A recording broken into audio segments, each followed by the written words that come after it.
All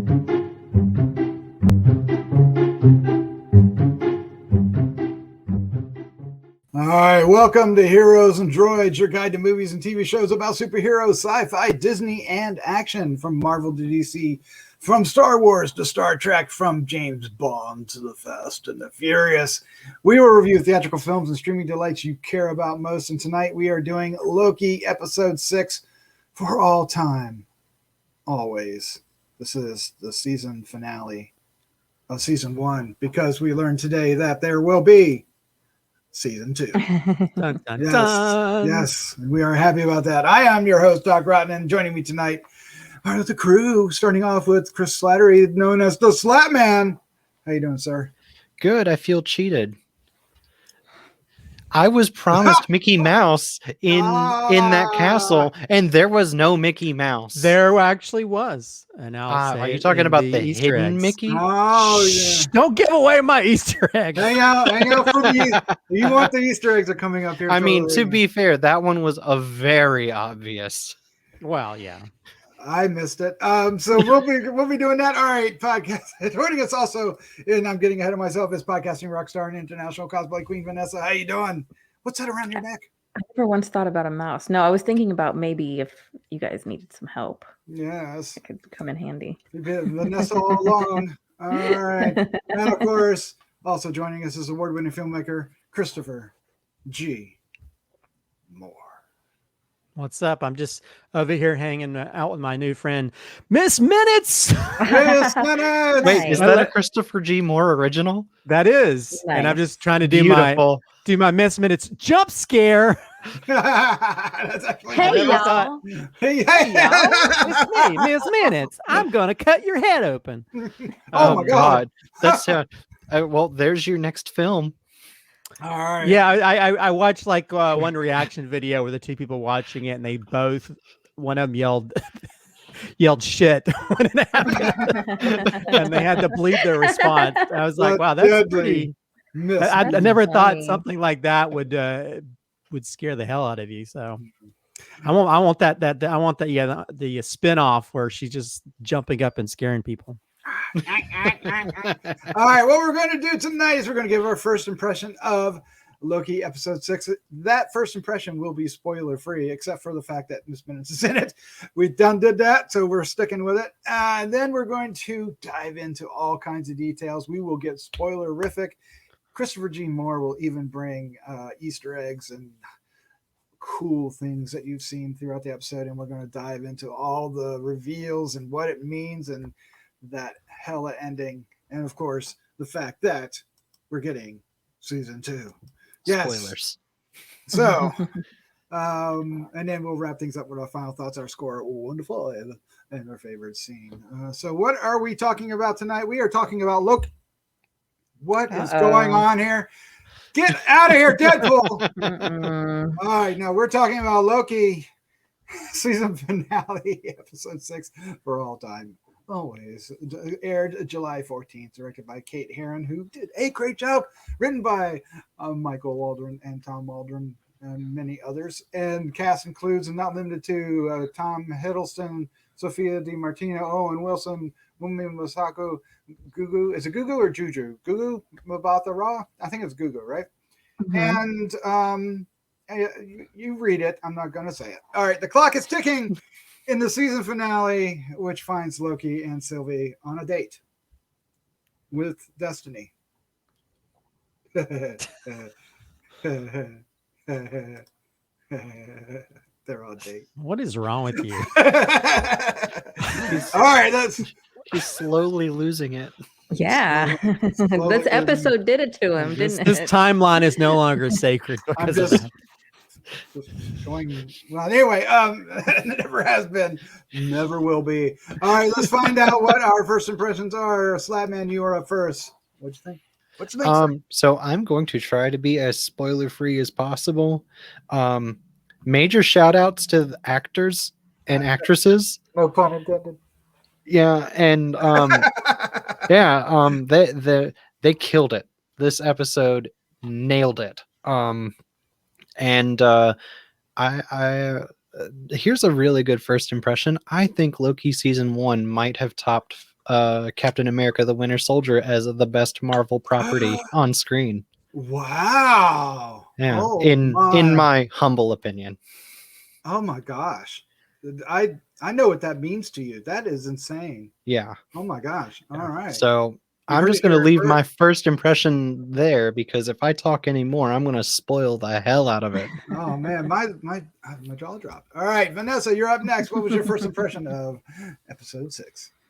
Well, everything's going to pale in comparison to that now. Mm. But I don't really disagree. I thought this was amazing. Like, overall, this series has been great television. Just really good across the board television. People could have their, misgivings about WandaVision, and something like Falcon and Winter Soldier might be a little too superhero-ish, but Loki has been just amazing television to watch. The characters have been so like full and vibrant, and the story that they're telling, it means so much on so many levels, and I'm really, really impressed at how good this has been. And I was shocked when we got that post-credit scene announcing season 2, because I hadn't heard it. And when I saw it, I was like, oh my God. Because, you're thinking in your head, like, what is happening? What is happening? And then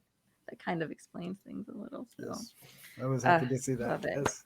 Mhm. All right, Christopher G. Moore, you're up next, sir. What was your first impression of For All Time Always? I think the ending of this season stuck the landing a whole lot better than the previous 2 Marvel shows. I agree with that. I'm a bigger fan of WandaVision than I was of the Winter Soldier, and I think I would have to agree, this is the best MCU series, and probably it's up there with one of my favorite MCU properties at this point. I just love the storytelling. I love that they're taking chances by telling these wacky things that are happening in this universe.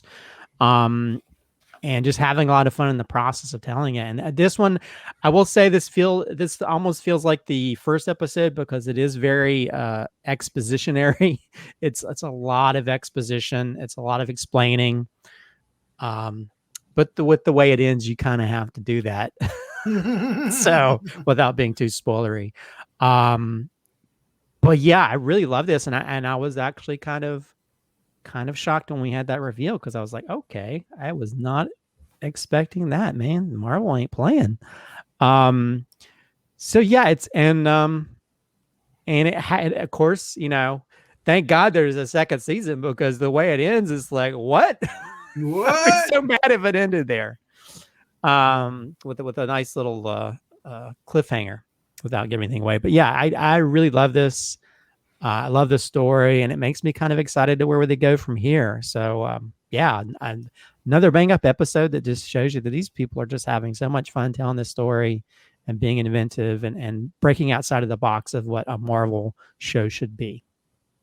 Yes, I can't agree more. I just want to clarify something, though, but I think Slatman meant Captain America: The Winter Soldier, the movie. Yeah, I meant actually better than the movie, not the show. Yeah, I have for the longest time, well, since the movie came out, thought that movie was the best thing that that Marvel has put on a screen, period. And I think that this season of Loki topped that. Yeah, wow, nice. Well, yeah, that's the jaw dropping. That is, wow. yeah. That, to quote our favorite actor. Wow. All right, so so we've been talking as the show kept going and going, and every episode was like, oh, it's even better. It's even better. The bar, they had a pretty high bar to do. And, we were all debating on what the finale would be. Who's the man behind the curtain? What's it going to do? Will it satisfy us? But, can they satisfy us? And holy cat's pajamas, I think they did. Doc, do you think maybe we should put a giant spoiler warning right here, right before you say the next sentence? I can't. I'm not going to say the next sentence. I'm just going to say I was thrilled with this finale.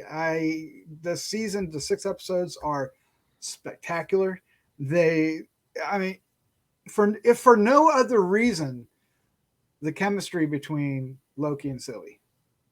That last moment with them, in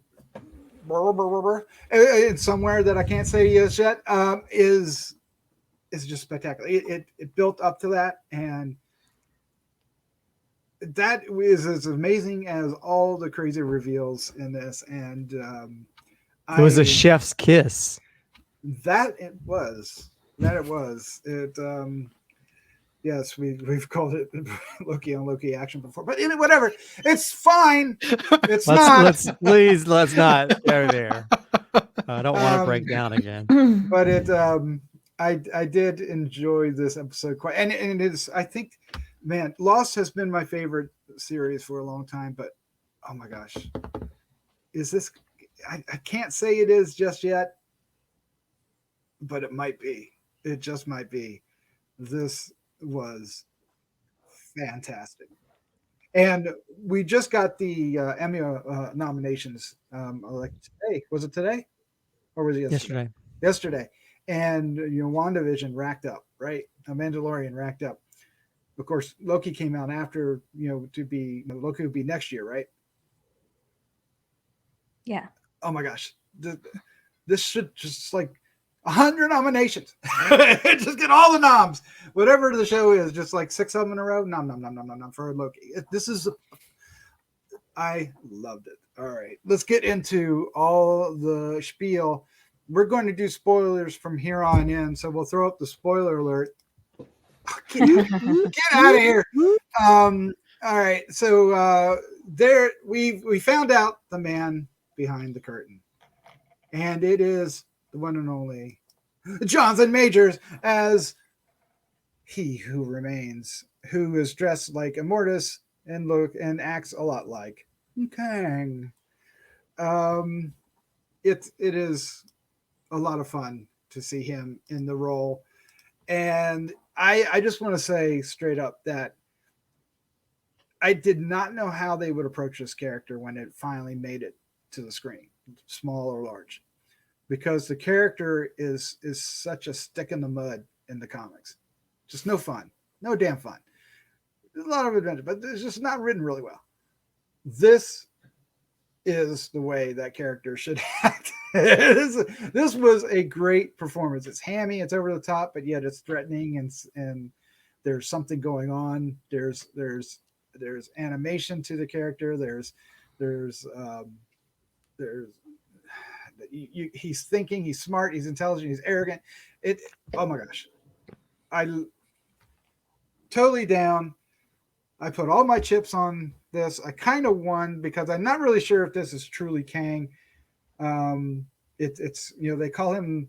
He says he has many names. So one of them is Conqueror.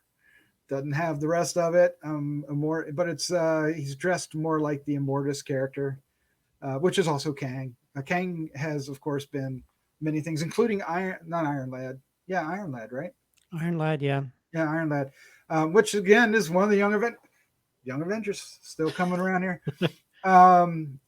And he's also he's a Franklin. No, he's not a Franklin. He's Franklin Richards, right? Is that it? Is that who he's a Richards is what I meant to say. I'm not sure if he's Franklin Richards in the future, but he is a Richards. He's Nathaniel Richards. Nathaniel Richards, thank you. And in the 31st century, as we get in here. I'm going to shut up because I'm going to start stealing Christopher G. Moore's. You already have. But it was just, he'll reiterate. We'll go through it all again. But we're going to let Christopher take the floor here for a second, but I just want to get everybody's first impression of Jonathan Majors in this role. Vanessa. Oh, fantastic. We loved him in Lovecraft Country. Yes. He embodied that role. He brought it to life. That show was amazing. So to see him get to be this literal larger than life kind of character was so much fun. And he did such a great job. I couldn't see anyone else doing it. The swagger that he had. Swagger, so good word. Good. Yes. Yeah, it was so good. So yeah, perfect. What a great couple days for him. On Monday he got nominated for Best Actor for Lovecraft, right? And then Yeah, but today, then everyone's like, "What?" shocks the world. Everyone Also, who didn't know him B-15 from that. B-15 got nominated as well. Unmi, good. Yeah, she's awesome. But I was gonna say everyone who didn't know him from Lovecraft Country is definitely gonna know him now from Loki. Yes. Unless you're one of the 5 people that don't watch Marvel stuff. Yeah, and this is not for them.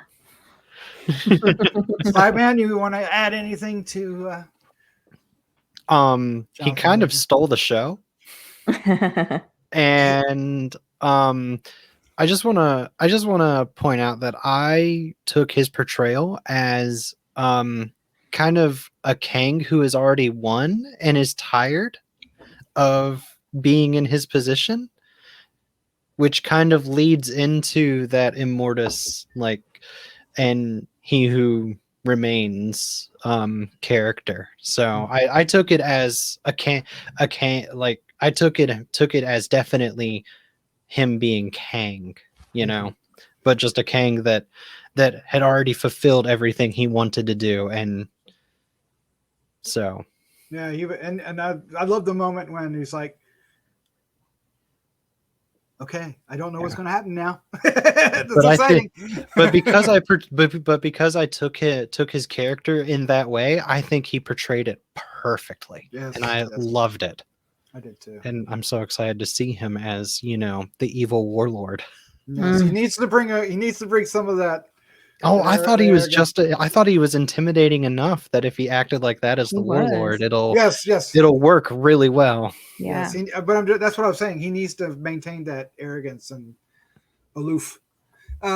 Christopher, anything you want to add before you jump into your Easter eggs for episode Well, 6? First of all, there was like so many people thinking, even I was thinking, Marvel's not going to throw Jonathan Majors on this show. Even Jonathan Majors said, "What? Yeah, I don't know anything about it." Vanessa, there's somebody we know that said that absolutely would not happen, right? Me? In your face. No, Josh. Oh, Josh. I was like, no, I did. No. Hey, I No. mean, it would have been cool if it would have been an old man Loki. Yeah. But I mean, In your but face, it's Josh.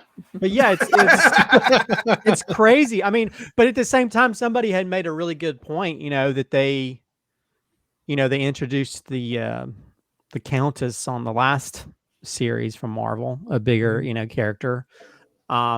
So, and that was supposed to come out before Black Widow. Right. So, so who's to say they wouldn't do that on these shows? And we see that now. But yeah, I was really shocked by that. But I think I was even more shocked by just his quirkiness and weirdness and aloofness. Yes. He was like Moriarty mixed with a Bond villain mixed with the Joker. He just he was almost like he was Alan Rickman in Up, almost like the Sheriff of Nottingham, the Alan Rickman or the villain he played in Die Hard, Yeah. He was just like so like goofy but crazy goofy, you know what I mean? So I was really impressed by that, because I was like, they're really taking a chance with that, because that could have gone wrong with the wrong actor. Mm-hmm.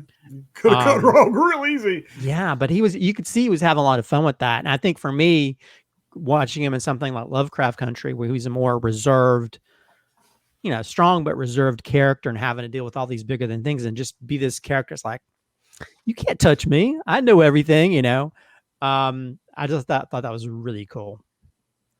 Yes. So we're dying to hear your reaction to the show and what you think of Jonathan Majors. I always have to pause because I'm of the age that Lee Majors wants to come out of my face, but it's Jonathan Majors. So leave your comments down below. We want to hear what you think of him as Kang, Immortus, He Who Reigns, whatever you want to call him. Let us know. All right, Mr. Moore, I do believe you have some Easter eggs for us. I tried to in the little bit of time I had. Well, of course, we have the mention of He Who Remains, which, like most things that Marvel's doing, they take these things from the comics and they sometimes mash them up with other things and they create something different. Even though he has that moniker, he doesn't really fulfill the normal history of what He Who Remains is about. It's more about, like we said, more about combining little bit of Kang, a little bit of Immortus, and getting sort of like that peanut butter cup of the two as this character. Although I do like that some people were comparing him to Willy Wonka, because he has this little castle and he wants somebody who can sort of get past the fizzy lifting monster to get to his castle and so he can take over the castle for him. That's hilarious. And again, that adds the aloofness. It feels very Willy Wonka. So I think that's an apropos comparison. Of course, the weird thing is, like, when we get the whole Marvel thing and when it all opens up, we have all these different quotes from different things throughout the Marvel universe. Mhm. And there's actually a few from Ant-Man as well, which is going to tie in later when Kang shows up in that. That was so good. That really moved me. Hearing that music too. Yes, I was like, oh my God. Yeah, and so they actually play what is the name of that song? They play the song that was actually the same song that was played in Captain America, and then later on the last Avengers movie, when he goes back and meets up with Peggy. Yeah. I think it's called the Kiss me once and kiss me twice. yeah, what is it? Oh, it's been a long time, which also ties into time, like we're talking about. So it's very apropos. Of course, we hear like everything from how about a dance off to I can do this all day, which also is a nice little correlation, because in that specific scene when Captain America does that, he's fighting himself. So he's finding a variant of himself. But there's everything from Falcon saying "Way to go, Tic Tac," things from Iron Man, Wakanda Forever. I heard that. And then actually later we have this sort of almost like the beginning of the universe type stuff. We go through the history of America, and then there's actually quotes from like Mandela. There's a quote from Maya Angelou. There's all these different things from our own history and time. And then we get like the big thing where we go through a black hole, and we go through the thing, which seems like a very big reference to 2001, the very ending of that when we show up. Also, we get a quote from WandaVision as well. What is grief if not love persevering? I heard that one. Let's see. Of course, just to tie in what we talked about earlier, Slattman, there is a hidden Mickey that's right behind He Who Remains, or Kang, or whatever you want to call him, right behind him, a big circular. And there's actually the top of that's kind of cut off, but there's actually two circular ones above that. So anybody who's looking for that, probably one of my favorite. Two above it. Yeah, there it is. Okay. Also, another thing, we get the famous Loki fall and hair flip. It did. I saw that. A common occurrence. So if you do a drinking game, every time Loki does his little hair flip, take a drink. You might be drunk if you binge watch it all. When they first walk in, there was supposed to be 4 timekeeper statues. So one of those is destroyed. So does that mean that one of those could have been Kang or some other character? I guess we'll have to find out. Also, we find out that throughout through his, when he does his little sort of explanation about everything, which actually kind of ties into the first episode where Miss Minutes is talking about how the timeline, he does his own thing with his own sort of like weird, whatever that mass of stuff was. You sort of see that he actually invented a lot of the stuff that TVA uses when it comes to the wands and stuff. In fact, there's one part where you see all the different variants of Kang fighting each other. They actually have those little wands that the TVA agents use. And also he seems to have developed the TVA tech to where all you have to do is come near him and he'll be able to move out of the way instead of having to like type on your little tempad or whatever to do that. We have the mention of the Void Castle as the Citadel, which draws from the Marvel comics. He Who Remains, who dwelt in the Citadel at the end of time, as well as Kang, who ruled over a quantum-defying citadel of his own. When we get the sort of like, when we have V15 that goes into the timeline where we meet Renslayer as her variant, person. Her little thing behind her, her little degree says Rebecca Tournament, which is actually in the comics, that was actually her alias when she had a falling out with Kang. Of course, we also get the mention of the FDR school, so we find out that pen is actually from when she was a teacher in her previous life. Let's see. This episode opens the door for other Kang variants possibly in the rest of the MCU, whether it's in the movies or whatever. So who's to say if we'll see other versions of Kang, such as Ramatut. I mentioned Iron Lad. Actually, this is probably more Mortis, but it could be interesting to see what if Jonathan Majors actually plays different versions of Kang that's not as aloof or crazy as this, but I'd love him to be aloof no matter who he's playing. Let's see. Of course, the very ending is a nice little reference to Planet of the Apes, whichever version that you're watching. The most famous one is the Charlton Heston one, where the Statue of Liberty. It's sort of a variation of that, where you see a statue and you're like, oh my gosh. And then, of course, when we have the Tim Burton version, when he sees the statue of Lincoln, he sees it has a face of an ape. So it's a nice little callback to those sci-fi, which, considering this series has sort of been created by people who involved with Rick and Morty, you can see they're having fun. In fact, they talk about that there was once a time where all the Kangs came together as a council, like the Council of Ricks. And they all fought each other like the Council of Ricks. Let's see. Did I get everything? I get everything? Yeah. Just make sure the statue has the Kang outfit. Yeah, that too. Yeah. Yeah, we mentioned it before, but that is Kang the Conqueror right there. Something we've pointed out previously in the end credits, whenever they have that disc and it has different pictures, they change up. This one, there you actually see a hand, and it's probably Kang's hand because he's probably watching everything, because they always have posters, you're always watching, and so evidently he's showing up in the end credits as well. Also, something somebody pointed out, which I don't know if this is true or not, but if you look at the sort of like the gold inlay and the walls, some people are comparing that to the Eternals ship, because if you look at the design of the ship, it has almost like those cracks and stuff. Also, they mentioned that sometimes I forgot if it's Japanese pottery, but sometimes they use gold inlay to fix cracks. So, I'm sure maybe there's been other people who've tried to make it to that castle and probably destroyed things and created cracks, over time. So that could be an interesting thing of just covering up cracks using golden inlay.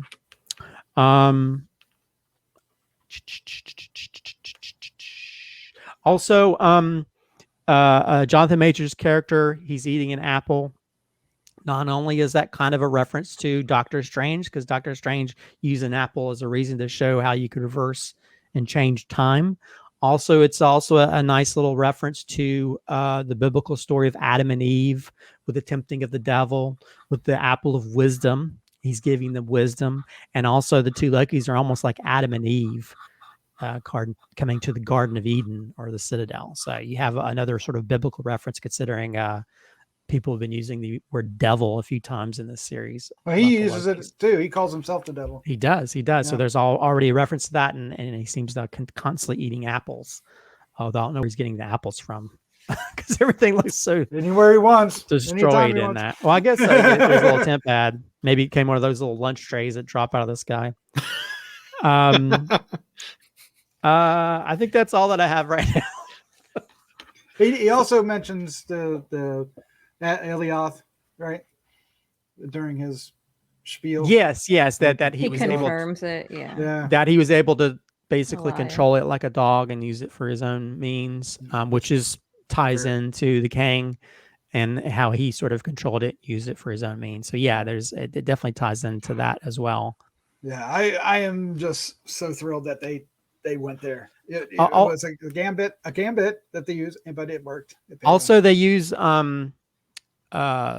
I think it's Black Swan. They use a song called Black Swan in the music when the two Lokis are fighting. Mm-hmm. And considering that's all about a black swan and a white swan sort of fighting and stuff, that's a nice little sort of piece of music to use in the middle of that. So yeah, and Natalie Holt is firing on all cylinders when it comes to the music on this series as well. Yeah. Now, of course, Jonathan Majors, as I'm just going to call him Kang, as Kang, basically is stealing all the thunder. But there is something else that happens in this episode that I think is worth discussing. And Vanessa, I want your opinion. Sylvie and Loki kiss. Of course, it's a distraction, so she can disarm him. But what did you think? What did you think at that moment when they smooched? I was a little surprised because they kept like dancing around it so many times. So by the time that it actually happened, I didn't think it was going to happen. And when it did happen, I thought more was going to happen. Does that make sense? Because they talked about them coming together in this big event and all that. So I thought when they kissed, maybe it would have created some sort of big event. But yeah, I don't know. I kind of like the things that preceded it, the things that Loki was saying and all the really showing his growth and stuff. So I think that that moment kind of shows like how Sylvie maybe is more the more Loki of the two, right? Our Loki has definitely changed, right? He has changed dramatically, and Sylvie has pushed against that change every step of the way because her mission has been revenge. So it really solidifies it in that moment, and I'm really interested to see where it's going to go from there, where her character is going to go from there. And of course, both Loki and Sylvie, have different interpretations of what's happening. Our Loki wants to keep the despot and rule because it's the lesser of two evils, if you will.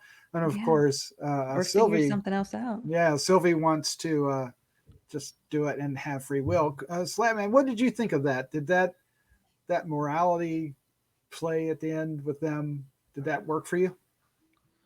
I thought it worked well for tying up, or I thought it worked well for the ending that they were going for. I think that it didn't really tie up enough as far as I don't know. I feel like Sylvie's character was very one-dimensional in that regard throughout the entirety of the series. And what we're missing is that consequence of that choice. I mean, granted, there's going to be a season 2, so we're going to see that consequence, and we're going to see that consequence in Doctor Strange and all the movies going forward. So it'll be addressed, but for what they were going for, I thought it was yes, and Deadpool, and I thought it worked well enough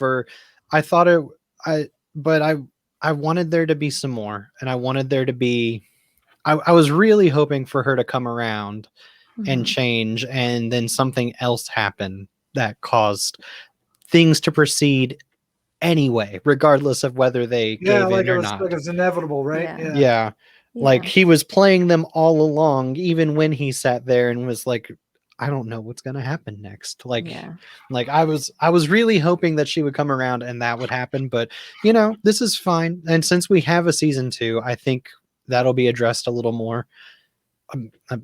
Sylvie's a pretty popular character, so I don't see a reason. It's going to be, I don't see a world where they don't bring her back. Yeah, and it's easy to see that it's like taking away her character growth, but because of the way they ended it, okay, there's going to be something more that comes from this. This is not her end. Right. And you feel Loki's reaction to, betrayal as well. Of course, Sylvie does take out Kang. And oh my gosh, that wink. And the wink, he goes, see you soon, wink. And it was like, see you soon. It was great. But Christopher G. Moore, what does that mean? Does that mean Sylvie's in charge now? Did she Willy Wonka herself? Well, but we also find out that evidently the TVA has its variants as well. Yeah, what did you think of that? What did you think of? That's the thing. It's like, so there's variants of variants. There's not just one TVA. So that's kind of messed up. So that's kind What of do you mean? screwy to Wait, think what do you about that. mean? Well, Because- Mobius did not recognize Loki. Yeah. Oh, I And thought that was the- just because she sent him back, and by that point, by the time she sent him back, her action had already. No, it's a different it's a different TVA timeline. because the statue was different too. Yeah. No, I That's- know. I was just thinking maybe it had rewritten. Well, Because I thought there was only one TVA, but you're right. I guess it could be. I mean, mean- with that much branching, there has to be a different TVA that was created at some point. Yeah, maybe. In my mind, I thought it was like she sent him back, but because she sent him back, what she did, killing Kang, now we have a different story, right? We have a different timeline. Well, She could sent be. him- Could be. Right? So it's the same, kind of. We're kind of saying the same thing. It's still different timeline. But Yeah, what's going to it's- happen to Sylvie? She's in this. I mean, obviously she's got a temp badge. She can go anywhere she wants, but I know, right? I think she's gonna feel pretty lost because her whole purpose has been revenge, like you said, and now that she's fulfilled her purpose, she's not gonna know what to do. Do you think she'll go back to the TVA where she sent Loki? I don't know. We'll find out in a If couple she's years. able, if she's able to. Yeah, You know, I it don't might be know. one of the things where they have to sort of fight to get back together again, you know? But what if they like cut back to her and all of a sudden, snap, the new Kang is there? Because it's like, hello, your new reality. Yeah, don't You created me. Don't snap with Don't Marvel. start snapping. Yeah. I mean- there's no snapping in Marvel. I mean, I think you're more likely to see multiple Kangs appear out of nowhere because he Man. did say that if you strike me down, the rest of me will come. Yeah. Well, and I think also when Renslayer left, maybe she went to get a younger version of him before, you know, Yeah. Where did she go? But the- before yeah. he before he Hook up. died. So But maybe does she know? Does she she know? she's got to have. I mean, you know, we know in the comics she had some kind of relationship on that. So maybe we'll find out more about that relationship that she has. Well, Miss Minutes did give her a bunch of files of something. Could it be, about Kang? Well, I think I think she gave him stuff that she that she knew that Mobius was going to show up in her office. I think. She said he thinks this would be more useful. Yeah, She yeah. did. She did. So I don't know. I think he might have given her information to help him, Mm-hmm. so that he because Who he figured knows? he's probably Yeah. going to die. I hate cliffhangers. Well, he was counting on it. He wasn't. He's counting on it. Yeah. So Yeah, I mean, there's a lot of manipulating time everything travel. down. Yeah.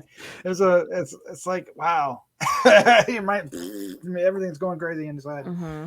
All right, last opportunity here, guys, to say something about this episode. Who wants the ball? Who wants to say something? I will say one thing.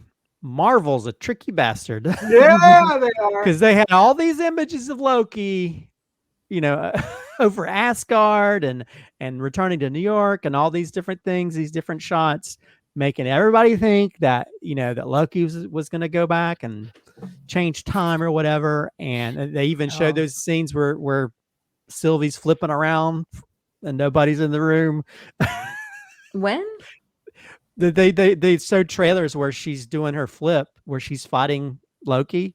They don't show Loki. They cut him out of the scene. Oh, So I didn't. I never watch any. Well, of you that didn't do that, stuff. but I'm just saying that like they really tricked people into thinking one Yeah, I thing, bet and they're known for doing that. Like when they added Hulk, I think, to Avengers, they added the trailers and stuff. They always do to trick people, and I love that they sort of change your expectations. Leaving the eye out or leaving the eye in. Yeah, and then there's that because I was like, what? Or, I thought we were supposed to see him in Asgard. Mm, So yeah, I mean, I think the only thing I could sort of pick at this is it's a lot of exposition, and I think when you introduce a character out of the blue, which I guess everybody like, there's no way they're going to introduce some big character without some. I mean, they'd had hints of that character. So it's not like he was totally out of the blue. It's not like people reading stuff like we did with Mephisto or whatever. Like, it's a fly, so it's got to be Mephisto. Right. Well, I think Slattman was even saying, I think it was you, that we were talking after one show that, you know, every episode has literally been hinting and telling us about him. It's not like, you know, a character wasn't, it was literally the question was literally who is the man behind the curtain? Who's in the castle? It had to be a character, and having it be a new character is just fine. Yeah, and I will point out that while it was very exposition heavy, it could have been a total snooze fest of exposition, but because Jonathan Majors did such a good job and the script was so well done, I feel like it didn't feel like a drag like these exposition dumps usually do. I felt entertained and I felt glued to the TV the whole time. Yeah, he just jumps on the desk and Yeah. Yes, it did. he's just he's not like a normal villain. He's just got to be very animated in what he does. And Yeah. I could just hear him read the phone book and be entertained by it if he had that same way he delivers it in this. But it was so different than what he did in Lovecraft Country. Lovecraft Country, yes, thank you. Well, that's what I'm saying. This is like a bigger than life character, and you can see he's just having fun, just hamming it up with the best of them. Mhm. I mean, he's like that Bond villain that, you know, comes up at the end. It's like, this is how I did this, you know, and you're gonna die, Mr. You Bond. caught I me mean, monologuing. You Yeah. sly dog. Yeah, you got me exactly. monologuing. He's like the Dr. Evil of the MCU. Oh my god, the Incredibles. One last thing is that we did get confirmation that Loki is going to be in Doctor Strange, and I mean, yeah, he kind of confirmed it himself. Hiddleston Did he? kind of Did confirmed he? that he was filming or something, and people put two and two together that he was filming for that. So I mean, yeah, he has to be sort of a part of that. And I would assume, like, the moment that everything goes crazy with the branching off, I would assume that probably connects with WandaVision when she hears her I was kids. gonna ask you if that was gonna be the next thing I brought up, is do you think that moment at the end of WandaVision was when all of the timelines started going? yeah. And I would imagine that the fact that J. Jonah Jameson is on the screen out of nowhere at the end of Oh yeah, that's probably the well. moment that happens. Well, her sons, the two characters that played her sons, were on the set of Doctor Strange, so you know, so maybe she'll find whatever timeline they're on and get her kids back. Yes, Yeah. yes. Because we need to have Young Avengers. I'm not going to let that drop. I'm holding And I think on. didn't they mention Catherine Hahn? Isn't she? Didn't they? Mention She's she coming back to the MC. Kevin Feige said that Catherine Hahn will be back. I mean, between the three Disney Plus shows, they have been, you know, massively hinting at Young Avengers, massively hinting at Thunderbolts, and massively hinting at Kang, and we've got one of those three. So the other two will come. Mm-hmm. Yes. I mean, hell, we got Kid Loki. He's got to be in. He's got to be in Young Avengers. It's gonna be so How about fun. Alligator Loki? Is he going to be Young Avengers? Kid Loki Never. and Alligator Loki together. There. Yes. Can we just have a whole animal versions of Lokis? Isn't You there know- a comic like that? Yeah, there's plenty. Yeah. Yeah. On both sides of the comic universes. All right. I think we need to wrap this up and give our final thoughts, our score 1 to 5, and our favorite scene before we do. We hope you have enjoyed not only this review, but the entire review of Loki, the television series. I mean, we have been gushing for it for 6 weeks. We hope that you have enjoyed the show as well. We'd love to hear your comments down below. If you'd like to support us, hitting the subscribe button or sharing with a friend does wonders. Please do so. And check out some of the other reviews. We'll be continuing our coverage of Star Wars The Bad Batch, and we have What If and Visions, right? Star Wars Visions or something like that coming up. Yep. And all the Marvel and Star Wars stuff in the fall and in the winter that's coming as well. And there's a gaggle of it. Maybe we'll even do a show just kind of going through what we're expecting. It kind of is time to do that. All right. What hey, son, what's that? Oh, it's more Deadpool. Go away. Oh my gosh, if Ryan Reynolds as Deadpool comes If- into the MCU because of and they justify it because of Loki. Yep. He can do whatever he wants. I mean, he's with Korg. He's in the MCU now. It's official. His friend. All right. Sort of. Really friends. Yeah, they weren't All really right. Sort of. All right, Slattman. You're up first. Your final thoughts, your score, and favorite scene. So this is amazing. This is fantastic. This is phenomenal. Loki as a whole has been amazing. This episode is fantastic. I cannot give it enough praise. Hyperbole! Yeah, it's just I'm blown away by it. I think Doc's like text to us about when after watching the episode sums up my feelings on it very well. Wow, amazing. I was a mess when I watched it. I was so happy. I'm so blown away with how well they managed to introduce this character, and you could really say that that these last 5 episodes have been just a lead up to introducing everybody in the world to the next Thanos, the next big bad that our Avengers are going to have to take on. And they nailed it. I think Jonathan Majors stole the show. And my favorite scene is actually, it's so hard to pick because I want to say every scene that he's in because he did such a good job. But for me, I kind of have to take a tie of 2 moments with him. It's the moment when he realizes that he doesn't know what's going to happen anymore, and the change in his tone and the change in his delivery at that moment. That was really well done. And then the see you soon wink. Yes. Like, you thief, you. Yeah. It is I loved it. But I also want to give a shout out to just everyone else involved, like the directing, the set design, the costumes, the music, just everything. Just every character was acted so well. There was not a single shot that was not, in my opinion, there was not a single shot in this episode that was not well done.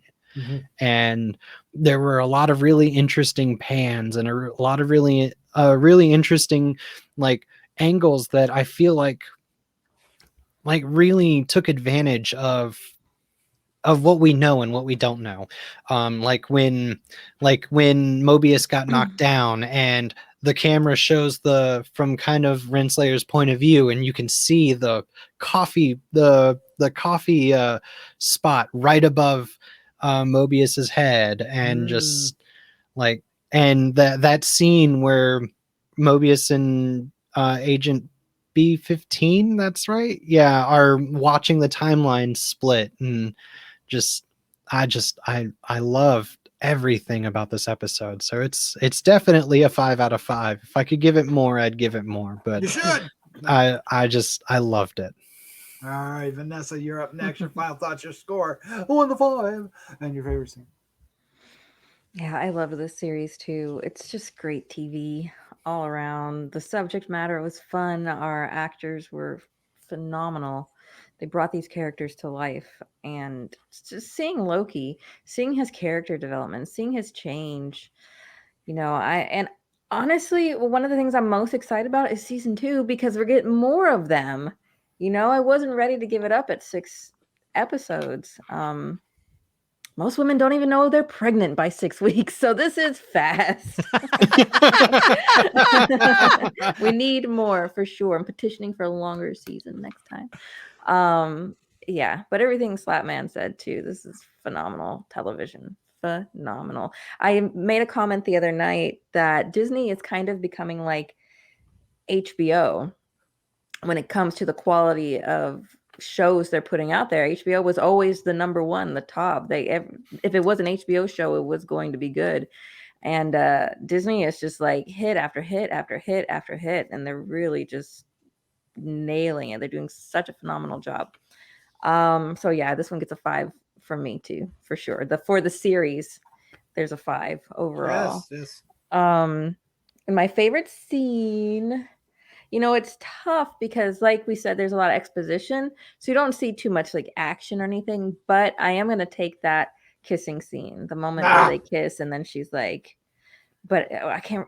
What did she say? Now I'm drawing a blank. But I'm not like you, or something like that, and pushes him out the door. That was so heartbreaking for our Loki. So heartbreaking. And he just looks tired, right? By the time we go back to him and we see him sitting there, he's just tired of everything. And yeah, big moment.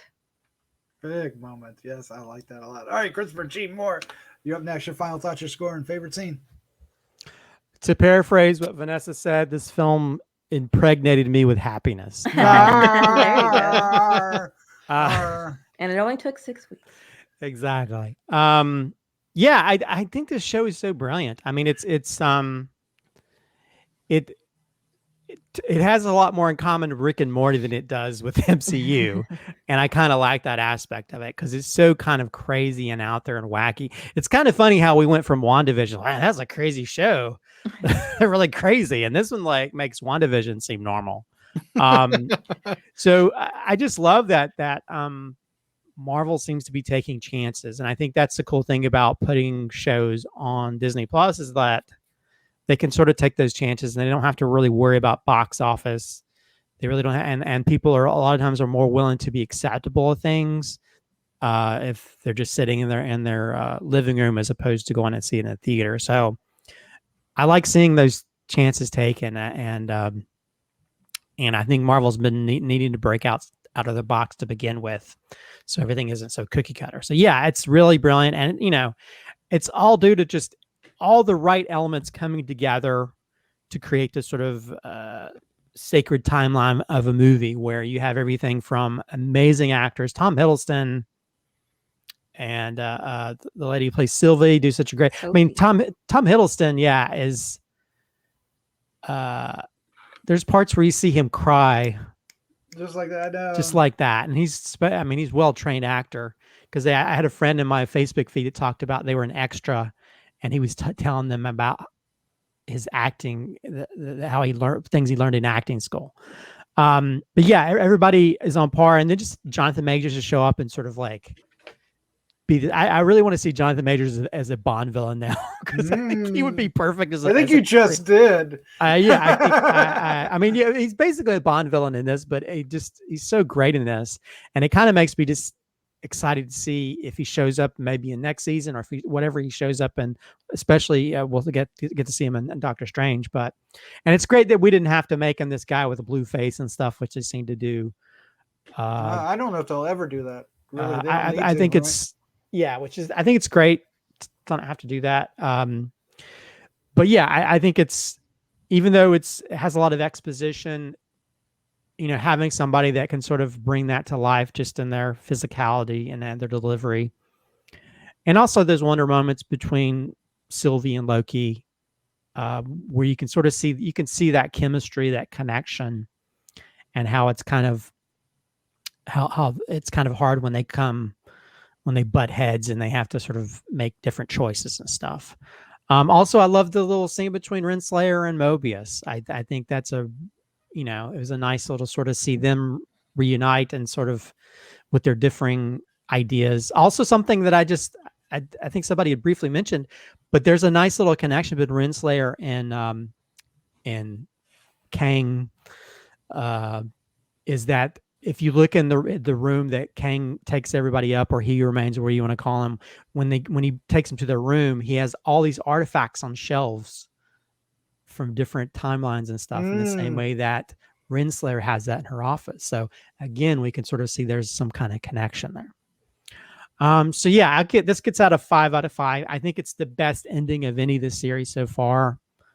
In some ways, it's a better ending than some of the MCU movies as well. Arguably, yeah. And I just love this world. I mean, there's so many characters I would love to see a spinoff. Just classic Loki himself. I'd love to see him in his heyday. Wouldn't that Please be do fun? that. I don't care if it's an just more of him. Period. Yeah. Or if we just find out he's not even dead, he's hiding somewhere. You know, he shows up in the castle Or if with Sylvie. I would or not. if, I would. what's the dragon's name again? Aliyah. Goliath, or if Goliath just kind of burps him up. Yeah, I mean, you know, he's supposedly this really amazing, magical being. So who's been around long enough to learn all this magic. So, so as for favorite scene, this would be a quick little two-parter. One would be I like the Renslayer Mobius scene, but also I love the jump scare with Menace Minutes. Nice. Because it's so freaking menacing for something to Yeah. be so like cartoonish to jump up in your face.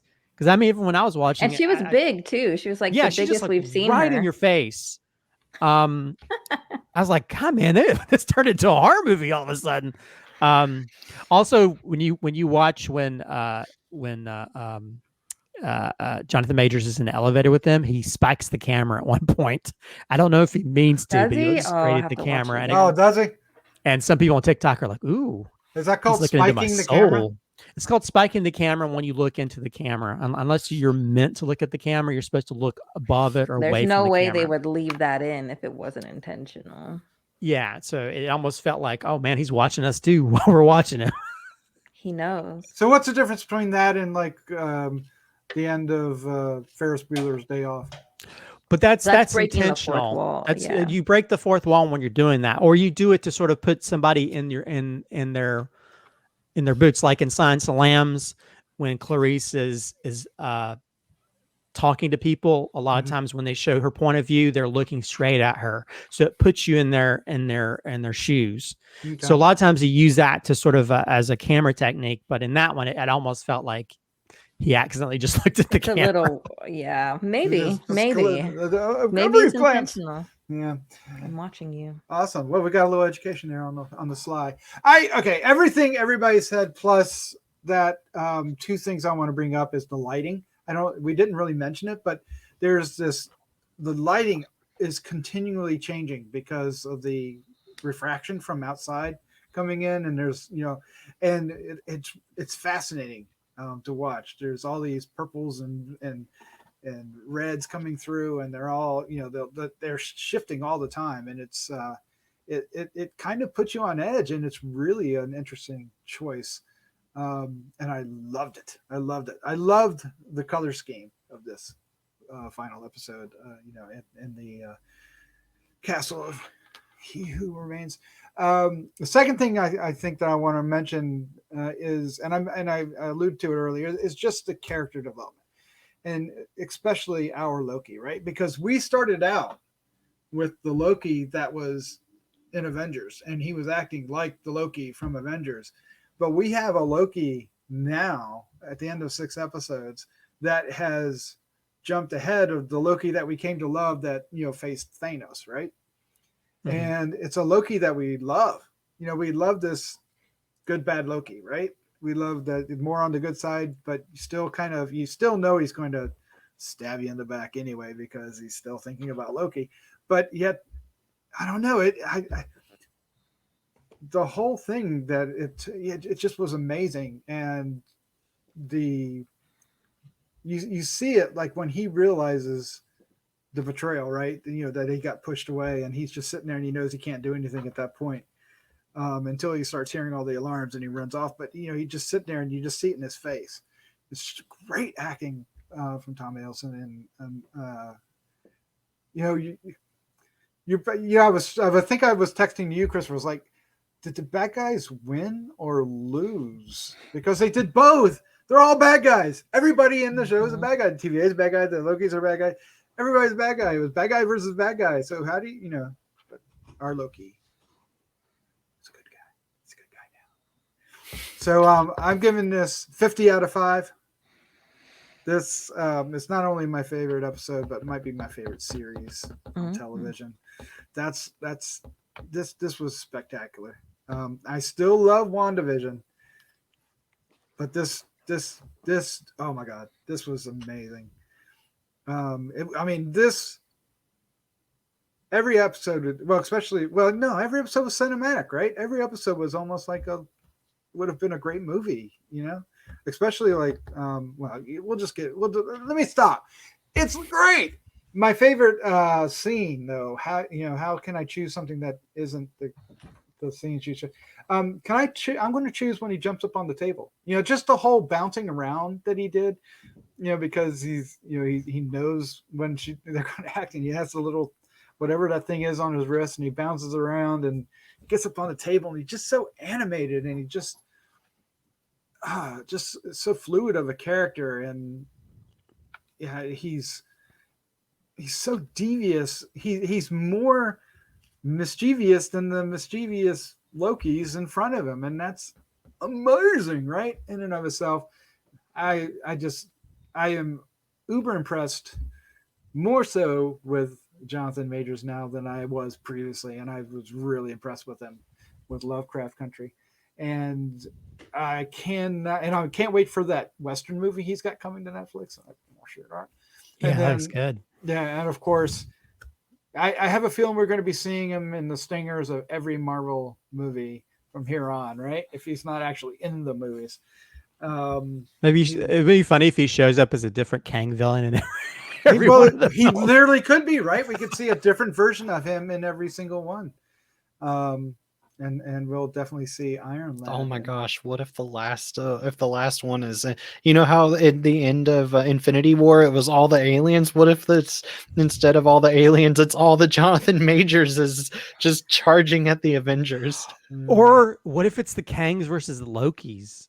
What if they do Oh that? my gosh. Wouldn't that be awesome? Sounds like baseball. Yeah.